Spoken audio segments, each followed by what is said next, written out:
Сәлеметсіздер ме, құрметті оқырмандарым?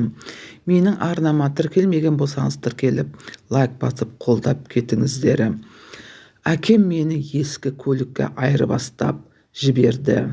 Ажырасып кетейін десем барар жерім, басар тауым жоқ. Бала үшін ата-анасынан жақын адам болмау тиіс. Бірақ менің әкем өзіме дұшпан болып шықты. Анамның бауырларының менің өмірімді күл-талқан етіп, енді түк болмағандай өмір сүріп жатыр.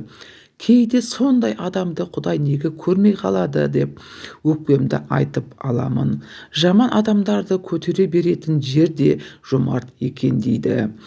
Есімді белгілі үйдегі айқай-шуды, әкемнің анамды сабап ұрғанын, ішіп келіп қолынан ілген затты тас-талқан еткен көріп келемін. Күліп жадырап, арқа-жарқа боп тамақ ішкен кезіміз болмапты. 3 інім, анам, марқұм бәріміз әкеміз есіктен кіріп келгенде түріне бақылай қарап, қорққаннан тістеніп отырушы едік. Соған қарамастан сабақты жақсы оқыдым. Оқуға түскім келеді деп анама айта беретінмін. Оқысаң мен сияқты қор болмайсың деп ол кісі қолдады. Сөйтіп тықпықтап жүрген ақшасын қолымен ұстатып, үйден қашып кетуіме жәрдемдесті.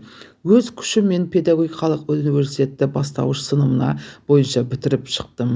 Сол жерде жүріп, өзімді шын сүйген адамды кездестірдім. Екеуміз болашақта жоспар құрып, бір мектепте жұмыс істеп, мектепке балаларымызбен бара жатқан кезімізге дейін қиялдаушы едік.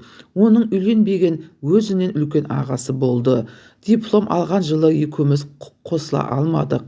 Ата-анасы қарсы болды. Олай болса мен ауылға барып, ата-анама, бауырларыма құрайласайын, дипломымның нанын жегізейін дедім. Бірақ сонымен бекер болған екен. Ауылға қайтқаным қате шешім болды. Ауылда жұмыс табылмай, аудандық мектептердің бірінен орналастым. Менің келгеніме анам қатты қуанды. Қызым, енді мұғалім деп есік алдынан өткен кеткеннің бәріне балаша мақтаншы еді. Оның қуанғанын мен қуанып 1-2 айлығымды жинасам, ана мен үшін бауырымды қалаға апарып, қыдыртып, бастан аяқ киіндіріп деп жоспарлап қойып едім. Бірақ күндердің бір күнінде анам өзіне қол жұмсап қайтыс болды. Ішіп келген әкеміз ұрып соққыға жыққан екен. Шыдамының шегі таусылды ма, ешкімге айтпай ескертпей қораға барып асылып қалыпты. Қазір ойлап қоям да, бәлкім оны өлімші етіп сабап өліп қалған соң әкем асып қойды ма екен. Ол кезде баламын ғой, ештеңеден күмәнданбадым. Анамның көзі кеткен соң үйден тіпті береке кетті. Әкем араққа салынып алды. Ішіп алып көшеде құлап жатқан жерінен інілерім үйге сүйреп әкелетін еді. Оның адам болмайтынын туыстары да түсінсе керек. Біз де көрсе алыстан қашатынбыз. Тапқан айлығымды 3 бауырымның киімі мен тамағына әзер жеткізіп жүргенде сүйген жігітімді де басқа біреуге үйленіп кетті деп естідім. Обалы не керек? Алдыма 3 рет келді. Бірақ мен 3 бауырымды қарайласуды өзіме парыз санап, тұрмысқа шығудан бас тарттым. Не керек? Үй мен мектептің ортасында итшелеп өмір сүріп жүргенімде жасым 28-ге келген еді. Бауырларымның ешбір оқымады. Үлкен екеуі де қара жұмысқа жегіліп, ауылдағы әркімнің үйінің қора жайын соғып беретін. Кішісі қаладағы орталық базарда арба айдап күн көретін. Bir күні әкеп үйге іргілдеген семіз бұж-бұрт бір еркекті ертіп келді. Менің бауырым кезінде маған көмектескен деп тамақ істетіп, таң атқанша екеуі арақ ішті.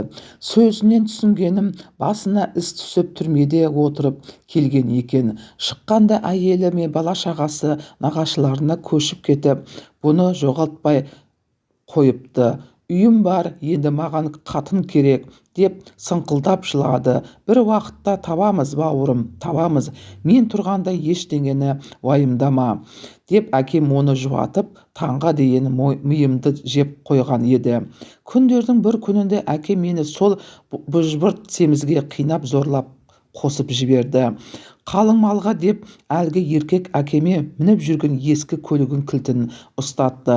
Айдың күннің аманында баяғы зорлықшылар замандай өзім сүймеген, мүлдем қаламаған 18 жасқа үлкен еркектің екінші әйел боп шыға келдім. Есейіп қалған екі інім алып кетем деп артымнан келіп еді. Өзім келдім, өзім қалам, маған алаңдамай тіршіліктеріңді жалғастыра беріңдер деп шығарып салдым. Өйткені әкем оларға да күн бермейтін еді. Мінезін білем ғой, қатты ашуланғанда өлтіріп қоюы да мүмкін. Бір жыл өткенде 3 інім де Астанаға құрылысқа кетті. Үй қаңғырап бос қалғасын әкем бір әйелді тауып кіргізіп алған. Екеуі арақты қосыла ішіп, анамның көзі боп қалған дүниені сатып тауысты. Оларды көреге көзім жоқ. Бүкіл елге масқара боп отыр. Ауылдың еркекке де алқашы да біздің үйде айналшықтап шықпайды қазір. Өзім сүймеген адаммен 2 жылдан бері біргемін. Бір қыз тудым. Алданшым сол ғана. Жұмыс істеуіме тыйым салған. Қыздың тәрбиесімен үйде отырмын. Түрме көрген адам кейбір оңсық әкемнен ары да бері де емес күйеуімді айтамын. Ашуы шыққанда қалшылдап өлтіріп қоя жаздайды. Оған жеткізбеу үшін өтірік күліп алдаусырап отырмын.